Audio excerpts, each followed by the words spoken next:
Hello, everybody. Welcome back, holy brothers and sisters.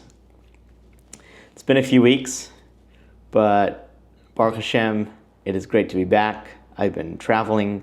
We had the Yom Tov of Shavuos, and just life in general has been going on, so it's been a little tricky to set aside the time to be able to carry out this beautiful shiur that I love so dearly.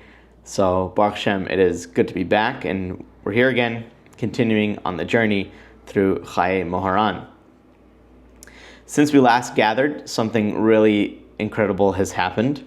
Our community on Instagram has grown to over 1,000 followers, which is mind-boggling. It's truly amazing. So, a little backstory for those of you who don't know, but I'm sure some of you already know, that we started about a year ago. So to see growth like this is really incredible. And this has been a place with hopefully depth, a place of sincerity. I've tried to put a lot of heart in it as well with me and my rabbi. So it's just an incredible moving thing to see the numbers grow and see the community grow as it does. And I'm very thankful to each and every one of you here on Instagram who's joined us. And 1,000, it's not just about the number, it's also a sign of what we're trying to do with spreading Rebbe Nachman's message and the teachings of Chassidus in general. And without further ado, I think let's get started on what I hope will be a very exciting shiur. As a reminder, these series of shiurim are in memory of my maternal grandparents, Menachem ben Dovid Zvi and Illana Basara. May their neshamas have the highest of aliyahs.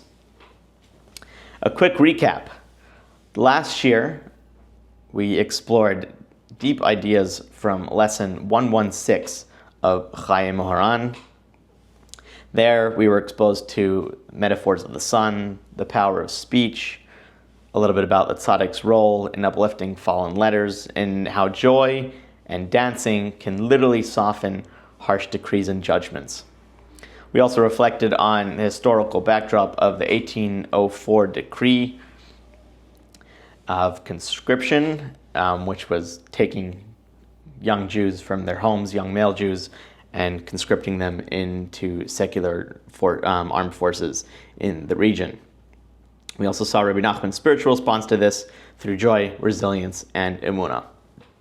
Tonight, we will be moving on to lesson 117 in Chayei Moharan, that's Kuf Yud Zayin. Seemingly, it might seem like another wedding story that's taking place, but as is usual with Rabbi Nachman, there's going to be a lot of depth here, and every detail we're going to try to unpack as best we can and see what the deeper meaning is. So we're going to see ideas of music, ideas of dancing, niggunim, feasts, and a deep sense of presence as well. Not only physical, but also spiritual. Okay, a little bit of a backstory, a little bit of a biographical sketch, I guess you could say, of who we're going to be talking about tonight. And that is one of Rebbe Nachman's daughters. Her name was Miriam Feige, but more commonly known as Miriam, the second name Feige being named after Rebbe Nachman's own mother. Here we're going to touch on what happened mere days before her wedding. Miriam was born approximately in the year 1792, passed away in 1809. Obviously, she was the daughter of Rebbe Nachman and the daughter of Sasha, who was Rebbe Nachman's first wife. She got married in 1804, as we'll soon see, to Rabbi Pinchas Siegel of Wawltchisk.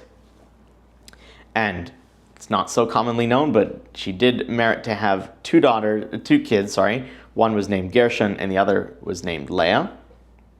A little bit about Miriam. She was one of four daughters of Rebbe Nachman, who left descendants. Rebbe Nachman had other children who did not unfortunately leave descendants. She was one of the four that did. A little bit more about her. That she merited to make it to Eretz Yisrael, and this is where she spent her final days of her life. Interestingly, this is recorded in a different breslev sefer. Let me just take this image off so all of you on Instagram can see clearly. There we go. So her father-in-law, Miriam's father-in-law, was named Rabbi Aryeh Leib of Wawltchisk, and he was a disciple of the Maggid of Mezrich.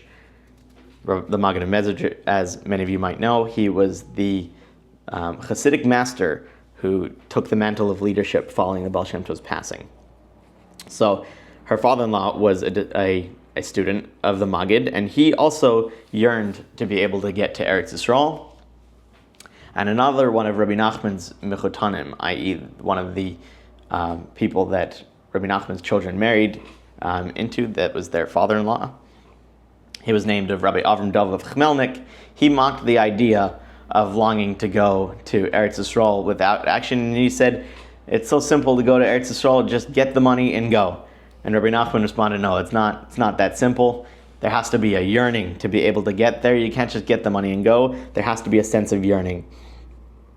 And therefore, Rabbi Nachman, in a sense, said that you won't be able to merit to go because you can't. It's not just about getting the money. So, and obviously that was said in a more polite way. I'm very much paraphrasing the way Rabbi Nachman phrased that, but that was just something I wanted to bring up as it's related to Miriam.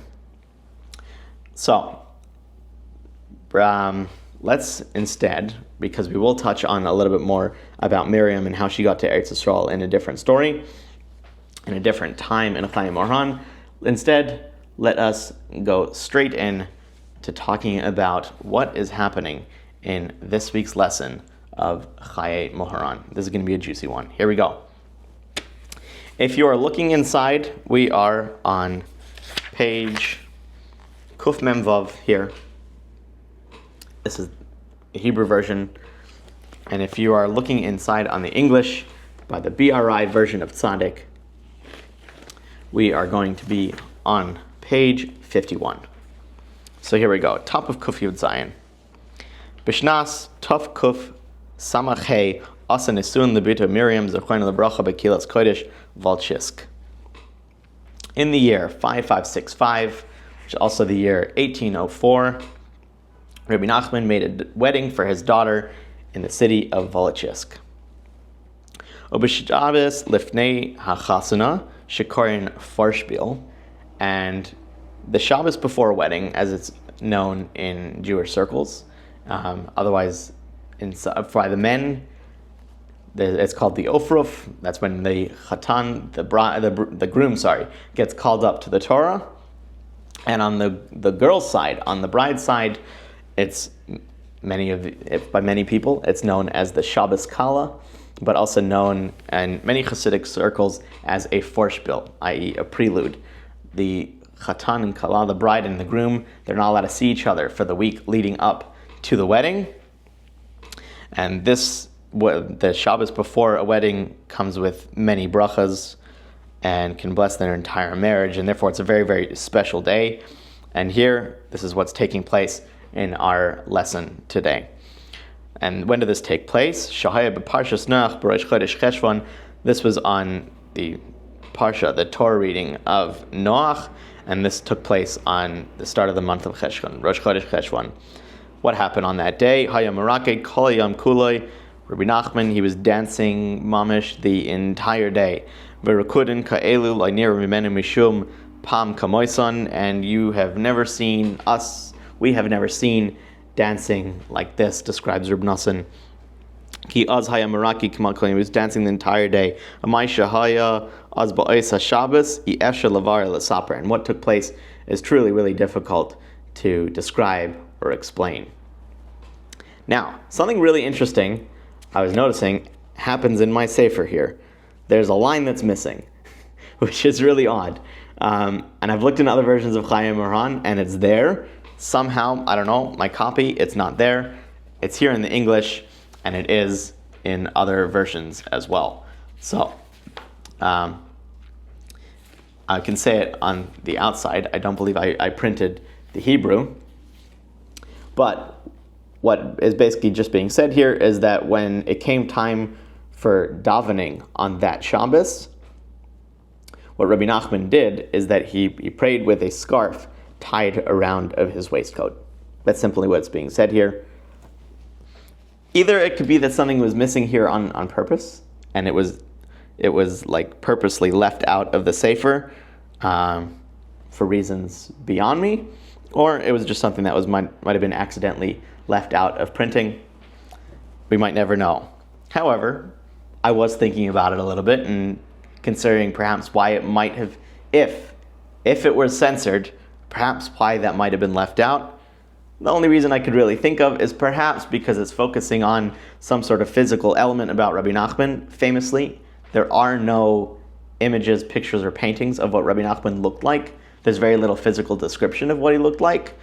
So it's possible that it could have been left out, so we're focusing less on Rabbi Nachman's physicality and more on what he's taught us in his many sefarim and lessons about how to truly connect spiritually to Hashem. That could be an explanation. Either you like it or you don't. That was just something I came up with. But it's very possible that this was just left out of the Hebrew and was an accidental misprint, because we're going to touch on this exact idea later on towards the end of tonight's lesson. So, just a little idea. And now we can move past that and continue discovering what happened on this special day. So, Besuda Shlishis Yashav Az Imanu. After the third meal, Rabbi Nachman sat down, and he said, this Shalashudis is going to be one to remember. You're going to want to remember this special third meal. V'sipur Az Shabo Eisei Rosh Hashanah Nasnu Loi Expense. I love seeing English words or like translated like this. So, what happened? That Rosh Hashanah, Rabbi Nachman is saying that he received an additional amount of money that he didn't necessarily need, but Hashem granted him to have this expense. Elef adumim achar kol hayitzdarchos. He received 1,000 gold coins extra that was beyond his actual needs. He had a full calculation of what he needed to be able to survive, and Rabbi Nachman is saying this was extra. So, now something very, very special happens. There's many, many stories especially about the Baal Shem Tov. When the Baal Shem Tov was experiencing lofty spiritual experiences, he would go up to, and it was always explained that he experienced a level of dveikus, as you could say. And here, it's not being explicitly said that this was happening, but Rabbi Nachman is bringing down a backstory to a lesson that he's about to give, and clearly the way this was, the way Rabbi Nachman received this lesson was from a very lofty, high level, and it wasn't just from a mundane experience. There was clearly something more spiritual going on the way he received what he's about to receive. So let's see what's happening here. V'haya b'makam shahaya. Says Rabbi Nachman, this happened in a very spiritual manner. V'hu oihev Torah ma'od, v'haya sham makam sha'amru sham Torah gvaya ma'od, v'halach l'sham v'amad sham sharmer al ha'pesach. So what happened here? Now we know that Rabbi Nachman was a great lover of Torah, and in this place, he experienced very exalted, high-level words of Torah that were being spoken. He ascended to some sort of spiritual level, and wherever this was taking place, he was hearing words of Torah being said, and there was a guard to this entrance of this place that he was at. But the guard did not let him enter. So what happened at this place? He tried to give the guard v'nasan loy ha'elef adumim shaloi k'dei sheyanchuhu. So Rabbi Nachman, he gave them this 1,000 gold coins in order that he should be allowed in. V'hayaloi sham yetzer hara gadol al ha'elef adumim shaloi litneim. But Rabbi Nachman, in this moment, as he was considering giving these 1,000 gold coins, the yetzer hara, that evil inclination that we all have, that a tzaddik also has obviously a different, stronger inclination. That this evil inclination that Rabbi Nachman was having, he was trying to hold him back from giving these 1,000 gold coins. It was very difficult for Rabbi Nachman to part from this. V'gam yodea afilu hayetzer hara sheyesham. And we also know we have an evil inclination. Obviously, tzaddik has a different level. But he was set on the 1,000 gold coins, and it would not part. So, what happened? Finally, he was able to give the gold coins. He was finally able to give them up, and he heard the following, I will say.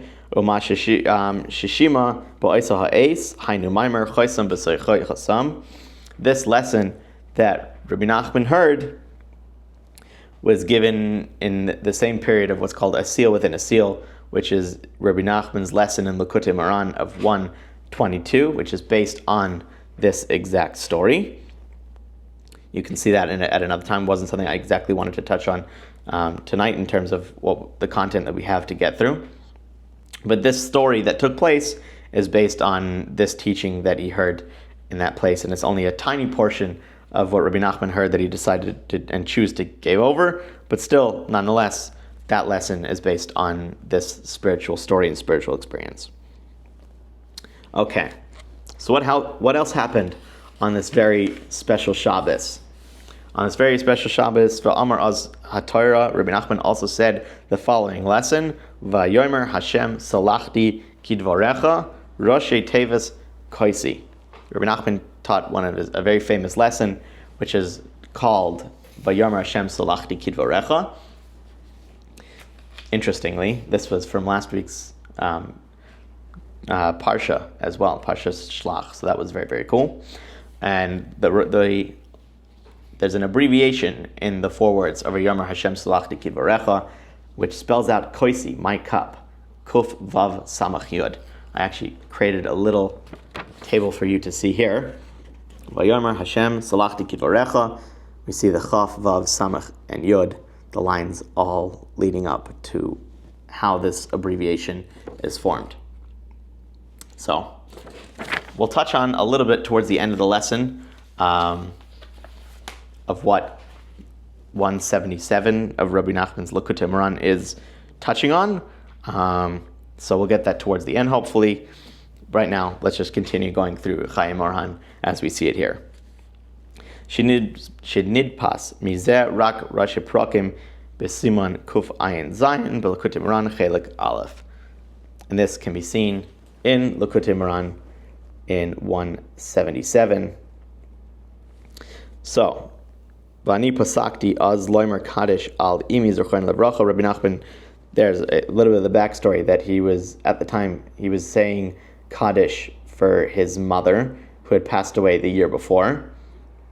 And Rabbi Nachman included in this lesson, he included the words Yiskadal V'Yiskada Shmei Rabba, which is obviously the famous Kaddish prayer that is not only said in a minyan in a quorum of 10 men, but it's also said known as the mourner's Kaddish. So that was included in this lesson.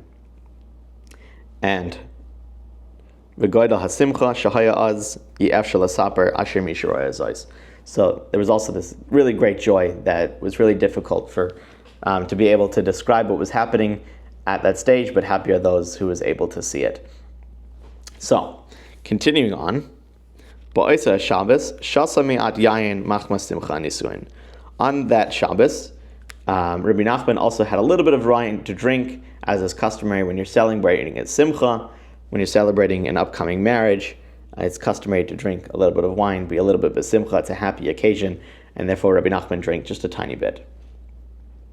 Obviously, many of you who are familiar with breslev will know Breslev's opinion on getting drunk and drinking too much. So here, it was just a small amount. And interestingly, this is also related to the lesson of 177, as we'll soon see towards the end of tonight's shiur. I don't know if you can hear what's going on outside. It sounds like someone's having a little bit of simcha. Okay, so V'haya b'simcha gedola v'rakod harbe kimat kol yoim, and this simcha was really great, and he danced, as we mentioned earlier in the shiur, but it's being touched on here again by Rabbi Nachman, because the simcha was so amazing that Rabbi Nachman danced almost the entire day, as was mentioned above. V'az samach atzmoi al Rabbi Yudel v'rakod, and Rabbi Nachman, he leaned on one of his students, Rabbi Yudel, and he continued dancing. He was so exhausted, but still he was filled with so much simcha.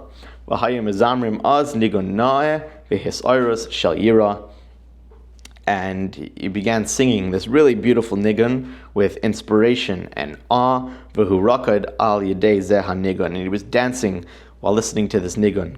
Kichein haya darkoi al pi roiv l'raked al yedei niggun shel his oris v'yira v'niggun yedua etzleinu. And as is customary, when you hear a niggun, your soul is aroused in terms of the spirituality that's taking place. When you're hearing a really beautiful, holy melody, all your body wants to do is just dance when you're hearing this beautiful song. And this is exactly what was taking place here. And interestingly, this niggun, this song, Rebbe Nachman writes here, "Niggun yodu etzleinu," it's known to us, and it is. And this niggun here is a very, very famous niggun in Breslov. It's known as the niggun by its name, Yichad Shehu. Why is it called Yichad Shehu? Because we sing this traditionally in Breslov communities by Kiddush HaChodesh. Every Shabbos Mevorchim, it's the Shabbos that blesses the month that in that week, the new Hebrew month begins. So in the blessing of Kiddush HaChodesh, when we're blessing the new month, after we've mentioned when Rosh Chodesh will take place, there's a paragraph called Yichad Shehu, and here, this is where Breslovers, we sing this niggun at the time of blessing the new month. So this niggun from Rabbi Nachman himself, we still have it in our tradition, so it's amazing that we carry on these niggunim. I saw something very interesting from a really great singer, if you know him, his name is Shirley Portnoy. He's from the band the Portnoy Brothers. Manny Portnoy produces a lot of the songs from Thank You Hashem, that's his brother. And recently the two of them put out this really, really beautiful song, which is a niggun directly from the Baal Shem Tov. A really, really beautiful version. I'll do my best to attach it in the description of this video so you can see it. And on his Insta story this week, he pointed out that it's really amazing that in Judaism and Yiddishkeit, we have this tradition where the songs that we sing are hundreds of years old. If it's coming from the Baal Shem Tov, it's over 200, close to 300 years old. And if some of our songs, some of our niggunim are way, way like dated back to hundreds and hundreds of years. But yet, still to this day, we carry those niggunim and they carry us. They lift us up. And it's amazing that such an old song or such old niggunim can still raise us up to spiritual levels and pick us up when we're down, just as they did by the first people who composed them, the people who brought them down, and the people who first listened to it. So really, really powerful things. And I just wanted to bring that up because it was on my mind. And I did listen to this niggun of Yichad Shehu today, and I'm going to attach that in the description of this video. So whether you're watching the recording on Instagram or on YouTube or on Spotify, you'll be able to check this out for yourself to be able to listen to these really, really beautiful niggunim. I have two versions of Yichad Shehu, by the way, that I was able to find. So I'll attach those. Okay. Va'amar az sheha niggun hazeh hu niggun kriya uchruz. This niggun, I would like to say it was called kriya uchruz, but really what's going on here is that it's a calling and summoning. Why? Shikarin oisam al yedei niggun zeh sheyiskabsu kulam al hachasana. Because what's this niggun really doing? It's drawing all the spiritual neshamas who are in the upper worlds to be able to come and attend this wedding. Hainu shikarin kol neshamas hamesim hatzaddikim hakadoshim shel mishpachtoi. It's drawing all the past neshamas of the holy tzaddikim of the family to be able to come and spiritually attend the wedding. Shehem ha Baal Shem Tov Zal. It's the Baal Shem Tov, Rebbe Nachman's great-grandfather, was the king of Rabbi Nachman Horodenker, and his grandfather, Rabbi Nachman Horodenker, his Rabbi Nachman's namesake, V'imoy Hatzadekes Zal, and also Feige, Rabbi Nachman's mother, who had just passed away, to be able to come and attend this wedding. So by singing this niggun, it's drawing down those souls to come and attend the wedding, sort of a spiritual invitation, if you will. Shukulam yavoyu al hachasana kamavar bazar hakodesh shebechasa chasana miskabsim kulam. And as it's mentioned in Zohar, this is a really deep concept that in Zohar it mentions that at a wedding, at the time of wedding, these souls also attend. So not only are all the souls that are alive and present are attending the wedding, but also those who are spiritually physically they might have left the world, but spiritually they're still tapped in. They come and attend. So, if you want to look up the lesson for yourselves, this is seen in Parshas in Parshas Pinchas, lesson 210 and 220 in page 210, 219, and 220 of Zohar. Okay, so continuing on, Ba'az hispal mincha imanu yachad b'mkoim shachalnu sham su'od shachris. So then they davened. This we're jumping a little bit back and forth, but they davened mincha in the same exact place that they ate the Suda Shachris, the Shabbos lunch, if you will. Hainu b'beis midrash. This was in the beis midrash of Wawltchisk. V'espala mincha chagor b'pitiat levad. Now, just as I had mentioned at the beginning of this year, that this line was missing from the beginning, here's brought up that Rabbi Nachman davened with just a scarf. I guess maybe he was still wearing his outer clothing, maybe he wasn't wearing his outer clothing. But here it's saying that he's just davened with, if you want to call it a gartel, but it was a scarf. In the footnote here, it's called a sudar, i.e. a sudra.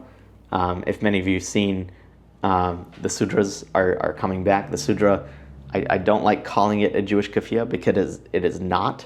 The sudra's outdated, like way preceded the modern day keffiyah. Obviously, keffiyahs are making a comeback, which is unfortunate. But sudras were the head covering, the thing that preceded a yarmulke. So in the Gemara, it talks about something very, very, very cool. I love this idea. That the bracha we say every morning, Oiter Yisrael B'Sifara. The Gemara, I'm forgetting the Gemara offhand. This just came out to my head, so I didn't yet look it up before this year. I'm just bringing this up now. The bracha of Oiter Yisrael B'Sifara that we say every morning, the Gemara talks about how that is referring to when you put on your daily head covering. Atara is also a crown. You're crowning yourself because we are all princes of HaKadosh Baruch Hu. We're princes of Hashem, and therefore we're putting something on. We're reminding ourselves that there is a greater power above us, that is Hashem. So there it's referring to a sudra. It's a head covering. The sudra was the thing that preceded the yarmulke as we know of today. So still, it's called a sudar. This is what Rabbi Nachman was wearing around his waist to be able to daven. I'd like to think it was probably some sort of form of gartel. So, va'achar kach yashav imanu b'shalish sudas kanal v'hizchel azamer. Then Rabbi Nachman sat down. They had shalish sudas, the third meal of Shabbos, and they began to sing B'nei Heichala. It's one of the three songs that the Arizal, the Ariya Kodesh, composed for Shabbos. He composed three songs that are all acrostics of his own name, Yitzchak Luria. But as well, about that, these songs are really deep in Kabbalah and Jewish mysticism and talking about the depth of Shabbos and what's happening in the spiritual realms. So they began to sing this song, and there's a lot of songs that I'm linking in today's description. Wow, look at this. One of the songs I will also include in the description is the breslev version of B'nei Heichala, also a really beautiful tune. B'haya shal shudas b'derech simcha, and just like the whole part of Shabbos was filled with joy, so too was this meal filled with simcha. Va'amar az mishi yachol lishdois yachol lechaper avoynes. Rebbe Nachman said, someone who is able to drink properly, he's able to drink his alcohol in a proper state, he's able to atone for his sins. And he said this in Yiddish, Az a guter Yehud tit a trink wein, ken moichel avoynes sein. I love it. It sounds way better in Yiddish because it rhymes. Someone who knows how to drink properly, he can atone for his sins. Ba'amar kol haTorah, and that's when Rabbi Nachman said the lesson of a Yermer Hashem salachti kidvarecha, the Rashi Tevis of Koisi, like we mentioned a few minutes before. And then what happened? Va'achar kach be'erev, his spire towards the evening, Rabbi Nachman was filled with this pride, and he said, "Shaloi hishtamish adayin v'zchus avos u'ma shehaya be'eretz Yisrael hayad adrabah tov lahem." Rabbi Nachman said that he hadn't yet used or I would say cashed in the merit of his holy forefathers, of his ancestors. What happened in Eretz Yisrael, that was a different situation. That was also for their merit. It wasn't just for his. So what's happening in this last part before we get to a bit of a summary of the lesson of a Yarmer Hashem?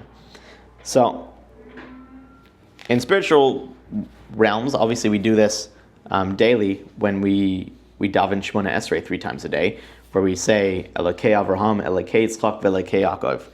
We're not just davening for our own merits and for our own lowly level. It's in a sense reminding Hashem Zechus Aves. We're bringing the merit of our forefathers to be able to daven. So here, Rabbi Nachman is saying that in his life there were actually 3 instances where he requested from Hashem that in the merit of his ancestors he should be able to accomplish a certain spiritual task. The 3 of those, it happened 3 times. One of them was on his return from Eretz Yisrael, when Rabbi Nachman famously made a trip to the Holy Land, which we're actually going to get in the next few weeks, which is a really, really exciting lesson. So the first time was that, and there was a really wild story of what happened for Rabbi Nachman to actually even make it out alive. So that's going to be time number 1. The second time was when he brought a famous rabbi, Rebbe Aaron, to be the Rav of Breslev, the city of Breslev. And the third is unknown to us. So there was only 3 times. And this idea is also mentioned, well, I would say not mentioned, but touches on the lesson of 177. So it was just relevant to that. And Rabbi Nachman said that he hadn't yet merited to be able to cash in the merit of his ancestors. And he was saying Eretz Yisrael, I think, because the Baal Shem Tov, famously, there's a very, very famous story that Breslevers and many Chassidim read on the last day of Pesach, which is a story of how the Baal Shem Tov attempted to reach the shores of Eretz Yisrael, but he unfortunately did not. So I think, this is my own opinion, that where Rabbi Nachman says that the time that he cashed in the merit of his ancestors in Eretz Yisrael, I think, from my perspective, is because Rabbi Nachman also was going to Eretz Yisrael, having his great-great-grandfather in mind, that he should get to Eretz Yisrael in also his merit of the Baal Shem Tov, who famously did not. So it was also having his neshama in mind.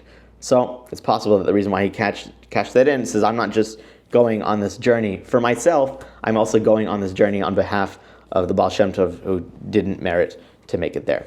My own idea. If you have other ideas, please, I'm more than happy to hear what your opinions might be on this matter. Before we finish up, I just wanted to touch on lesson 177 a little bit, just so we understand this, because lesson 177 really is very, very connected to the lesson in Chayei Moharan that we just saw. So we're going to see some ideas, and they mirror, they really, really mirror what we saw in 117 today. So this is from Kitzur Likutei Moharan, which is Rabbi Nachman's work of summarizing Likutei Moharan. And here, it's split into 2 different parts. We're going to go with part way at the moment. So they're true tzaddikim who have such a power that when they drink wine, yayin, occasionally, as in they don't drink it all the time, it's a sometimes drink, they merit to receive chachma, holy intellects, to the extent that through this they can be mechaper, that they can atone for the sins of the Jewish people. And this a pasuk is brought from Mishlei. This is ve'ish chacham yichaprena. This is as a proof that a wise man, he can atone. So that's part A. Part B, in English it says here, a person must completely nullify his ratzon, as in his own will and his own desires, before the ratzon of Hashem, before the wills and desires of Hashem. So you got to nullify that and actually follow the ratzon, the will of Hashem, so that he will not have no other and will accept exactly what Hashem desires rather than his own desires, whether it is that he has money or he has children or doesn't have children or doesn't have money, chas v'shalom. And then when he is content and satisfied with everything that Hashem has fully given him, then his malchus, his kingship, but also related to the midah of malchus. As we know, there's the 10 spheres, and those also are attributes of Hashem's qualities, but also attributes of our own qualities. And we have also a state of malchus, and then that state of malchus will be tapped into Hashem's will, and then will reign over us. Okay, a little bit of an explanation of part A, so that there are very special righteous people. These are the tzaddikim, these are the true tzaddikim, who have a very unique spiritual ability. And sometimes when they drink just a little bit of wine, they become able to receive deep chachma and holy understanding. And this special wisdom is really, really powerful, that it helps them bring forgiveness, it helps them bring atonement, kapara, for the mistakes and the sins of the Jewish people. And this idea, as we said, is connected to the verse from Mishlei, that a wise person will atone for it, meaning their wisdom can help heal and fix spiritual problems. And then in the next section, one section is for the tzaddikim, one section is what happens by us, who are not tzaddikim, we're just regular pious Yidden, pious Jews. Every person needs to fully set aside their own desires, their own ratzon, and instead accept only what Hashem wants. This means not wanting anything else except what Hashem chooses, whether that is to have money or children, or God forbid not to have money or not to have children, and hopefully not losing those things. So, when someone truly accepts that he is happy with only Hashem's will, then Hashem's malchus, his kingship and spirit control rules over that person's life, and this is the key to true spiritual connection and peace. And I think this is a really great place for us to stop. This is a lesson that we see that Rabbi Nachman emulated in his life. And I think it's something that we can also apply in our lives, to realize that sometimes we need to put our own desires, our own wills aside. Obviously, there's things we want to accomplish, there's goals we want to achieve, but realize who the true ruler is above us.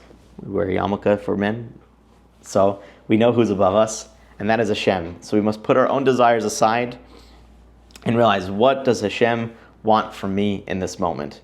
And when we can tap into that, then Hashem realizes what we are doing. He sees how Hashem constantly desires a connection with us, and sees how we are tapped in and want that connection with Hashem as well. And that brings Hashem's malchus into the world, and great brachas come from that. So, on that note, wishing you all a fantastic week. It was great to be back with another lesson of Chayei Moharan. I know I heard from many of you that said you missed it, and I'm glad we could be back. I truly missed it as well. So it is great to be back here.